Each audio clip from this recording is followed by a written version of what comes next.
అయ్యగారు ఈ కిడ్నాప్లన్నీ ఎవరు చేస్తున్నారంటారు? ఒరే నాయుడు, నాకెందుకో గాని ఆ భవన్ మీద డౌట్ గా ఉందిరా. నీకెందుకు డౌట్ వచ్చిందిరా? అవునాడు, ఈ కిడ్నాప్లన్నీ రాత్రి 10 తర్వాత జరుగుతున్నాయి. అవునరా, నాకు కూడా 2-3 సార్లు రాత్రి 10 దాటిన తర్వాత కనిపించాడు. అవునా అయ్యగారు, ఆయన ఎలాగైనా ఒక చూపు చూడాలి. మనం అనుకున్నాయన్ని నిజాలు అనుమానాలు తెలియాలంటే ఊళ్ళోకి ఒకరు రావాలి. ఎవడండి?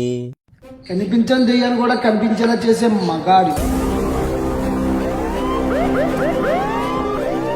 వాడు వస్తే ఆ భూచోడికే కాదు, వాడి తలరాత రాసిన బ్రహ్మకు కూడా భయం. మనిషి తలరాత్రులు రాసేది ఆ బ్రహ్మ అయితే, తలరాత్రులు ముగించేది ఆ యముడు. వాడే ఎస్ఐ సాయి కుమార్. అయితే మన ఊరు రప్పించరా. ఆల్రెడీ యముడు బయలుదేరిపోయాడు.